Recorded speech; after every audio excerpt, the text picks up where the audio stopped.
Hello everyone, Mr. Jeff the Custodian here. You know, when they design buildings, sometimes I don't think they keep us custodians and janitors and cleaners in mind.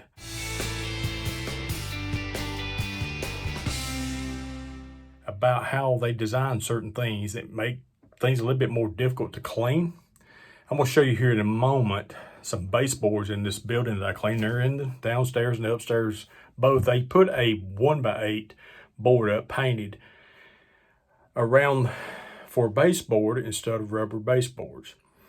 And luckily this is LVT flooring, so I don't really have to worry about, stripping it and waxing it and stuff like you do LVT or VCT, my bad, VCT.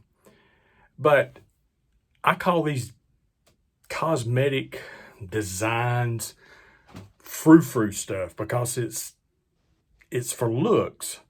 But this lip on top of this thing sticking out from the wall, for one thing, it holds dust, so you got to go around and make sure you dust that off, because if you don't dust that off, well, it makes your building look bad. It'll show up, just little things like that. And then I think about, okay, if this was VCT and I had to strip it and it would, well, what's it going to do to the wood when you put a stripper down? It's going to take the paint off your wood, right?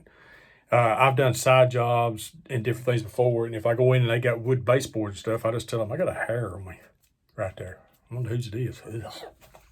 Anyway,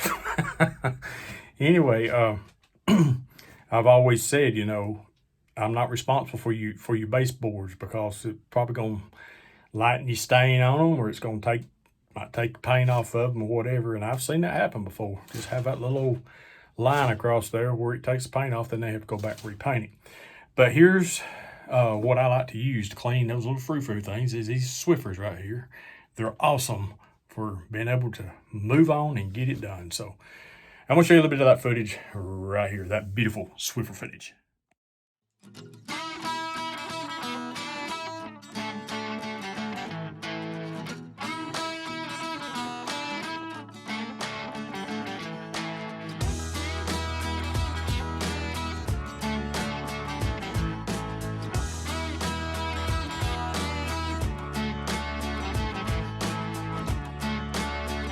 Why did they design build it this way? Just with this frou-frou stuff. Makes it hard to clean.